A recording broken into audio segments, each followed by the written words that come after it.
प्रिय विद्यार्थियों नमस्कार। आज हम पद्य शिक्षण की विधियों के पश्चात नाटक शिक्षण की विधियों पर चर्चा कर रहे हैं। नाटक शिक्षण के बारे में कुछ शिक्षण विधियों से अलग भी क्वेश्चन आ जाता है।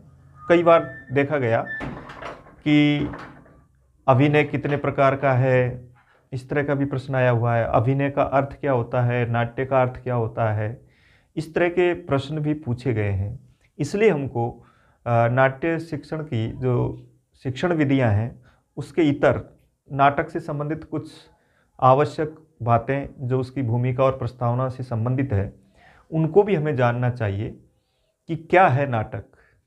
तो सबसे पहले देखें कि नाट्य जो 10 रूपक के अनुसार उसकी जो परिभाषा की गई धनंजय ने, वो की है अवस्थानुकृतिर नाट्यम। ऐसा लिखा गया।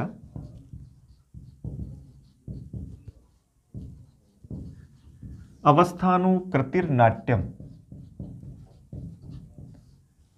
अर्थात किसी स्थिति का अनुकरण करना नाट्य है। नाट्य से संबंधित कहीं पर भी ऐसे प्रश्न हो कि नाट्य का अर्थ क्या है। नाट्य का अर्थ नृत्य भी हो सकता है, नाट्य का अर्थ अभिनय भी हो सकता है, नाट्य का अर्थ अनुकरण करना भी हो सकता है। ये सब नाट्य के अर्थ होंगे। नट धातु से नाट्य शब्द उत्पन्न होता है। नट में जब हम णत्व प्रत्यय करते हैं तो नाट्यम शब्द बनता है। और उसके अब नाट्य के जब अर्थ पूछे जाएं तो याद रखें अनुकरण भी उसके संभावित अर्थों में होगा, अभिनय भी उसका अर्थ होगा, नृत्य करना भी नट धातु का अर्थ है। तो ये तीनों ही अर्थ नाट्य की श्रेणी में चले जाते हैं। जहाँ पर किसी के नाम विशेष से प्रश्न आ जाता है, क्योंकि 10 रूपक इसका धनंजय का जो यह है उसमें इसकी जो परिभाषा दी गई थी वो अवस्थानुकृतिर नाट्यम कहा है। यानी नाट्यम तो अपने आप में दूर है, परिभाषा क्या है अवस्थानुकृति, अवस्था प्लस अनुकृति। अवस्था यानी किसी दशा विशेष का अनुकरण करना ही नाट्य है। इस तरीके से हम नाट्य की परिभाषा को पढ़ते हैं। इसके बाद दूसरा जो चैप्टर आता है नाट्य में, नाट्य शास्त्र के प्रवर्तक के रूप में भरत मुनि का नाम आता है। भरत मुनि ने नाट्य शास्त्र का प्रवर्तन किया, इसलिए भरत मुनि नाट्य शास्त्र के प्रवर्तक हैं। देखिए भरत मुनि के द्वारा जब नाट्य शास्त्र की प्रवर्तना की गई, ऐसे समय में भरत मुनि के द्वारा जिस प्रकार की 4 वृत्तियों के आधार पर ये नाट्य शास्त्र का प्रवर्तन किया गया, वह 4 प्रकार का इसके अंतर्गत अभिनय माना जाता है। सबसे पहला जो अभिनय है उसके रूप में कायिक,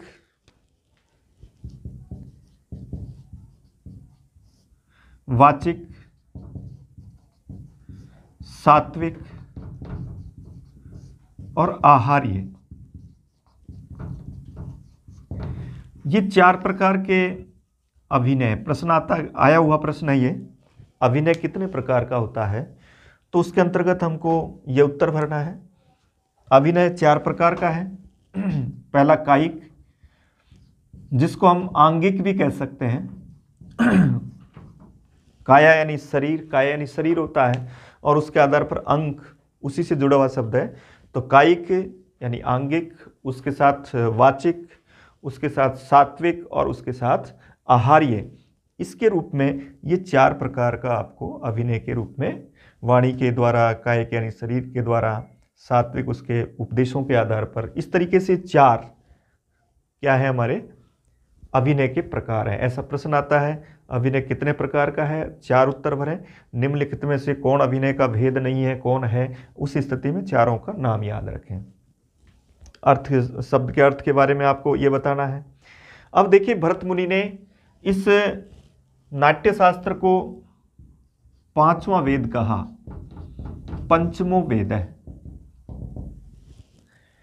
देखिए महाभारत को भी पंचमो वेद कहा गया, नाट्य शास्त्र को भी पंचमो वेद कहा गया, क्योंकि 4 वेद प्रसिद्ध है, ऋग्वेद, यजुर्वेद, सामवेद और अथर्ववेद के रूप में। अब जब कोई किसी भी क्षेत्र की बेहतरीन पुस्तक विषय वस्तु आती है, तब उसको पांचवें वेद की संज्ञा दी जाती है। अब प्रश्न आता है कि पांचवा वेद कौन है, तो पांचवा वेद नाट्यशास्त्र भी है, पांचवा वेद आपका इसके रूप में जो माना जाता है महाभारत के रूप में, उसको भी पांचवा वेद कहा जाता है। जब इतिहास की बात करते हैं, इतिहास को आधार बना करके ये प्रश्न पूछा जाएगा, तब हम उसको महाभारत उत्तर भरेंगे। और नाट्य विषय वस्तु को आधार बना करके जब ये प्रश्न पूछा जाएगा, तब उसमें हमको नाट्यशास्त्र, भरत मुनि के नाट्यशास्त्र को पंचम वेद की जो संज्ञा दी गई है, वो नाटक के रूप में उसको माना गया है। अब याद रखो कि जहाँ भी इस तरह के कोई प्रश्न आए कि पंचम वेद कौन सा है, तो पंचम वेद से तात्पर्य संबंधित क्षेत्र में जो सबसे महत्वपूर्ण पुस्तक है, जो रचना है, उसको हम पंचम वेद कहते हैं। इसलिए अभिनय के क्षेत्र में जब आता है तो उसको नाट्यशास्त्र के रूप में माना जाएगा, और नाट्यशास्त्र के रूप में जब उसका प्रयोग करते हैं तो ऐसी स्थिति में वहाँ पंचम वेद, और इतिहास का जब नाम आएगा तब हम महाभारत को पंचम वेद के रूप में कहते हैं। अब आगे चल करके प्रश्न आता है कि पंचम वेद की जब बात हुई कि अपने अपने क्षेत्र में सब पंचम वेद हैं जो महत्वपूर्ण रचनाएं हैं, महाभारत भी पंचम वेद और ये भी पंचम वेद। इसके बाद आता है कि नाटक शिक्षण का क्या उद्देश्य होता है, क्या इसके प्रयोजन है, क्यों अभिनय की क्यों आवश्यकता है, क्या कारण है। तो इसके अंतर्गत यह है कि जब भी जहाँ इसके 3 प्रकार के जो इसके उद्देश्य गिनाए गए, जिनके लिए इनकी आवश्यकता मानी गई, एक उसमें यह कहा गया था कि हितोपदेश, एक ये हितकारक के रूप में इसका प्रयोग करते हैं, और उसी के साथ मनोविनोद, लोकहित और लोकरंजन, लोकहित और लोकरंजन के लिए हम नाट्य शिक्षण का अध्ययन करते हैं, क्योंकि इसके पीछे ये उद्देश्य है कि लोकहित हो और लोक का मनोरंजन हो। मनोरंजन के लिए जहाँ पर भी मनोरंजन से संबंधित प्रश्न है किसी विधा के लिए, तो याद रखें उसमें हमको नाटक या अभिनय का उत्तर भरना होता है। ये कुछ ऐसी बातें हैं जिनके आधार पर कहीं प्रश्न को किसी भी तरीके से बदल दिया जाए, उसकी भाषा को चेंज कर दिया जाए, तो भी हमको इस शब्द के आधार पर याद रखना है कि लोकरंजन, मनोरंजन की जब बात आएगी तब उसमें जो आपकी विधाएं हैं उनमें से नाटक शिक्षण को चुना जाएगा। यद्यपि लोकरंजन जैसी जो विषय वस्तु है अन्य में हो सकती है, लेकिन इस शब्द का ज़्यादा महत्वपूर्ण नाटक के साथ जुड़ा हुआ है।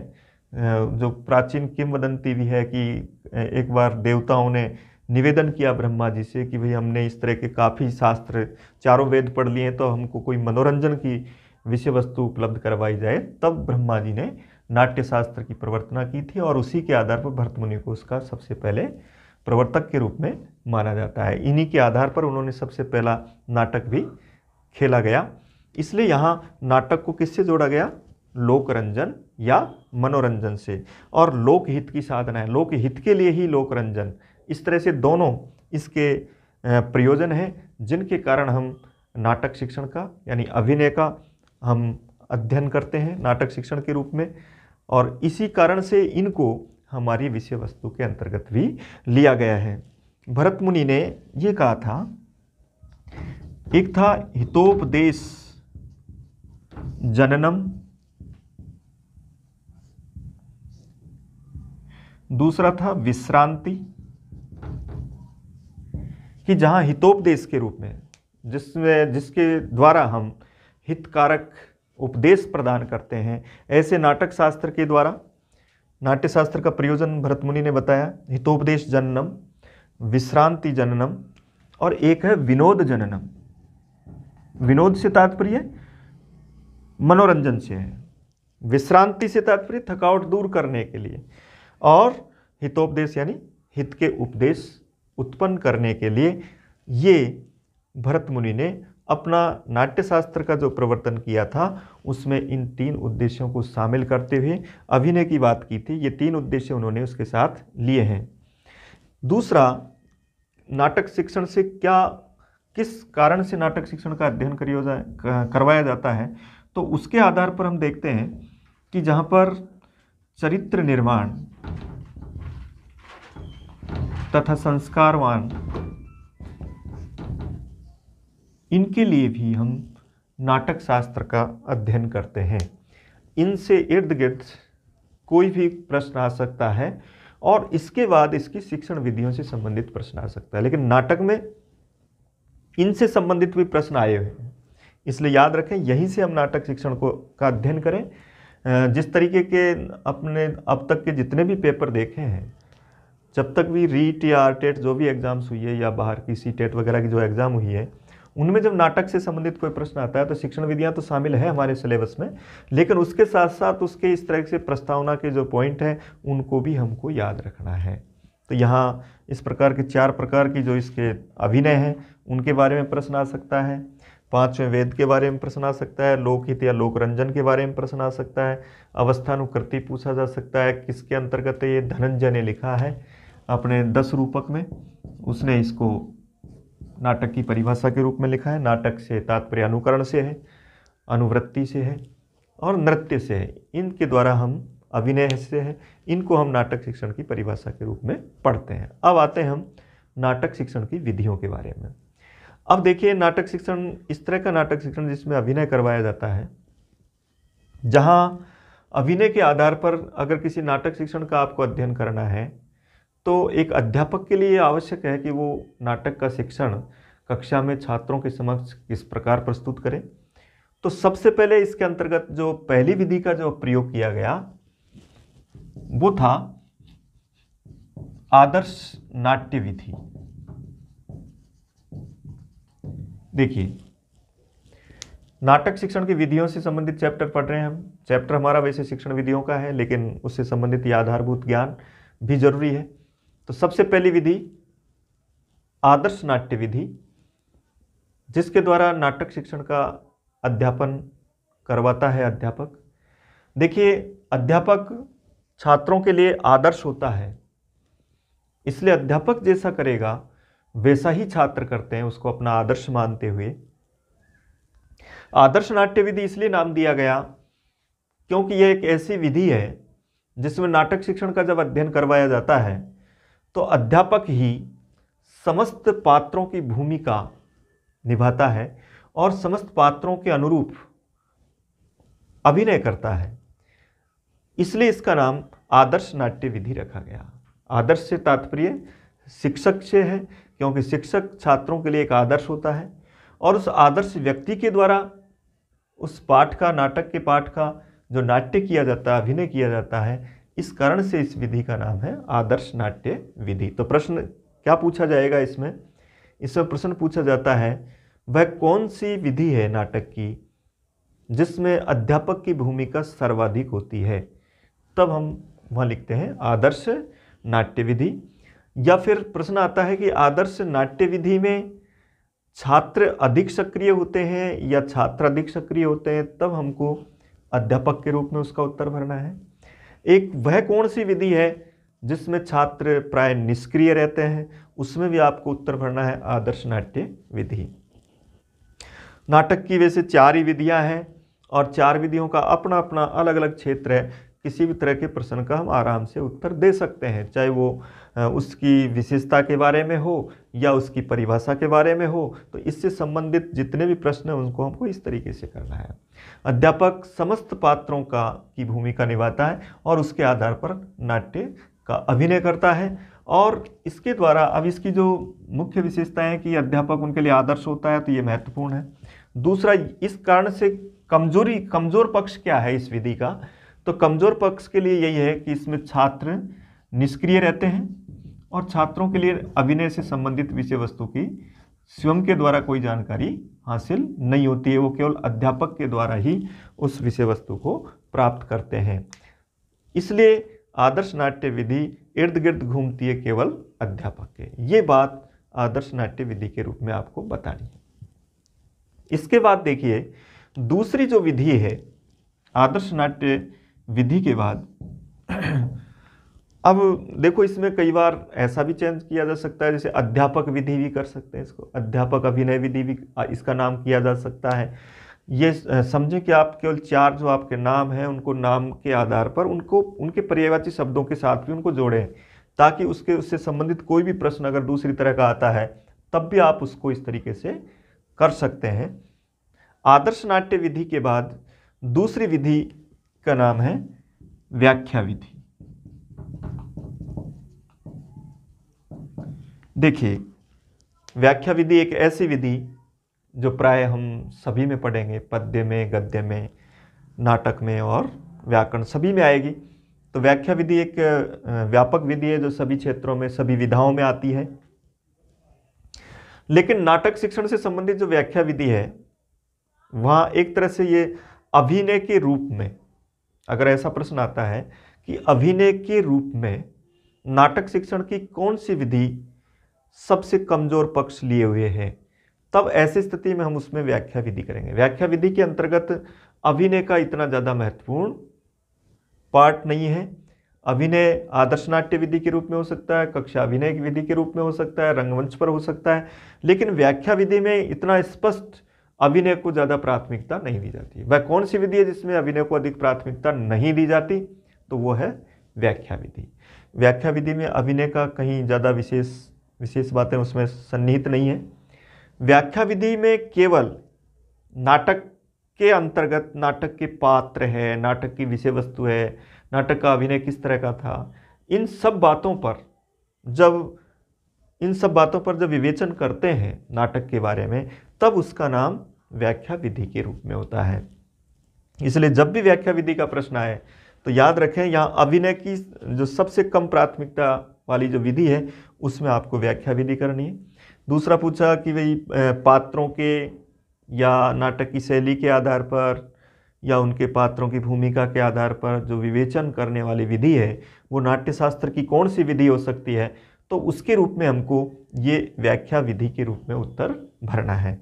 व्याख्या विधि को हम इस तरीके से कर सकते हैं कि वहाँ पर कोई भी पात्र विवेचन है उसके बारे में जब प्रश्न आएगा तब उसको हम व्याख्या विधि के रूप में, केवल इस विधि का प्रश्न या तो अभिनय की कमजोर पक्ष को लेकर के आएगा या फिर पात्र आदि के विवेचन से संबंधित आएगा। दो तरह के प्रश्न इसमें पूछे जा सकते हैं। या वह कौन सी विधि है नाटक शिक्षण की जो प्राय समस्त विधियों में सबसे कमजोर पक्ष रखती है, तो वो है व्याख्या विधि। यहाँ केवल व्याख्या का विवेचन है। इसके बाद तीसरी विधि के रूप में हम पढ़ते हैं कक्षा अभिनय विधि।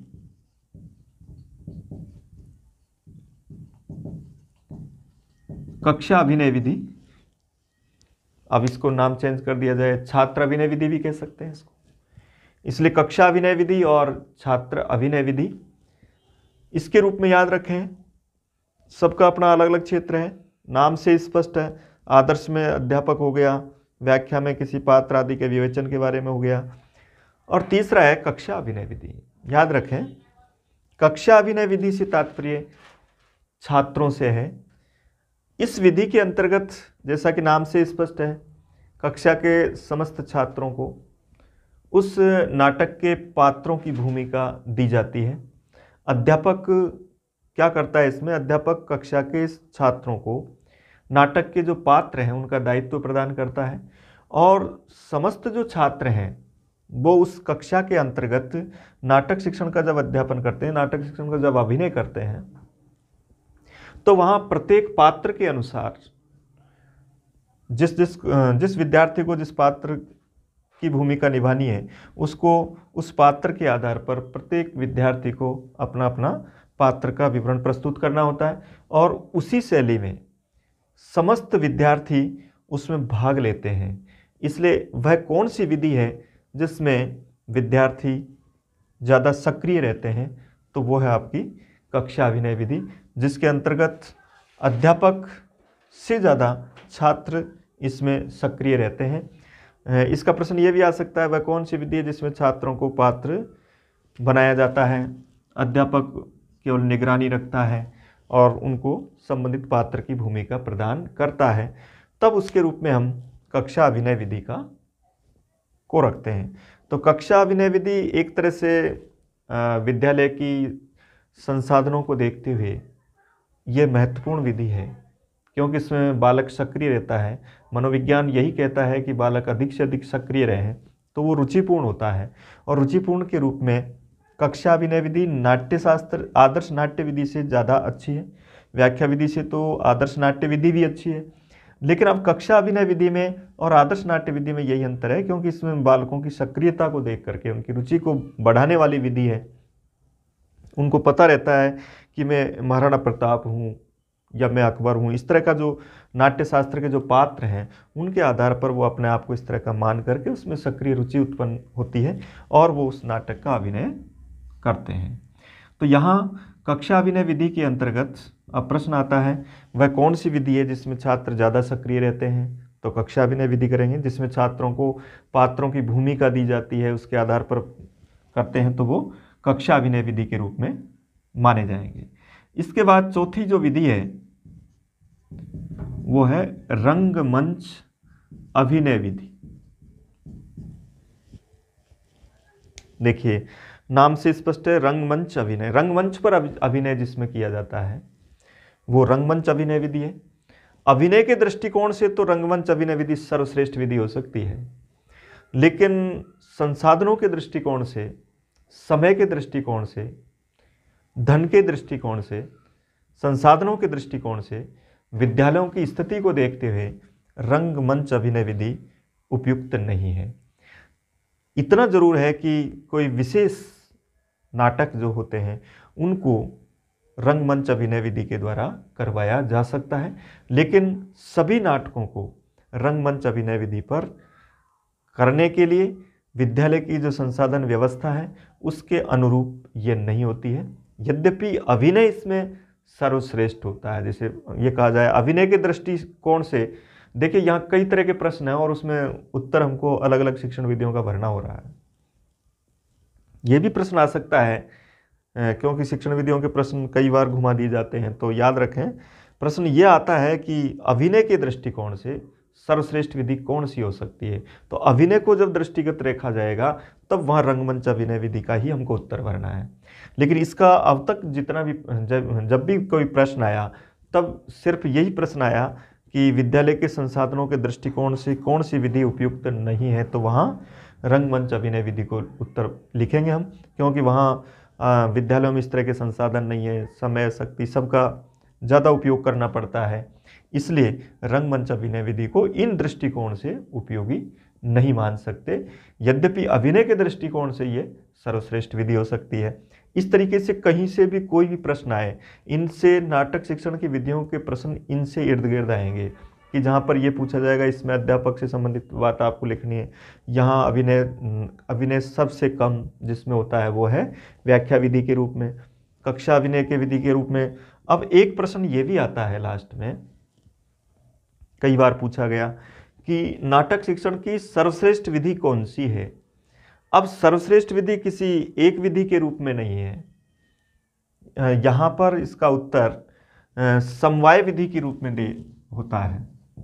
अब याद रखो कि अगर आपके ऑप्शन में समवाय विधि है तब तो आपको समवाय विधि उत्तर भरना है। समवाय विधि से तात्पर्य कि जहां जिसकी आवश्यकता है कि मिश्रण के रूप में, यानी साल में 1-2 बार रंगमंच से भी किया जाए, कुछ ऐसे हो जिसमें पात्र बहुत अधिक हो तब हम कक्षा अभिनय विधि, लेकिन कई नाटक ऐसे जिसमें पात्र बहुत कम हो तब हम उसको आदर्श नाट्य विधि के रूप में भी कर सकते। कई बार नाटक का कोई पाठ ऐसा भी दे दिया जाता है जिसमें केवल उसके पात्र आदि के विवेचन के बारे में चर्चा होती है, तब हम उसको व्याख्या विधि के रूप में। इस प्रकार इन चारों विधियों का जो मिश्रण है उसका नाम है समवाय विधि।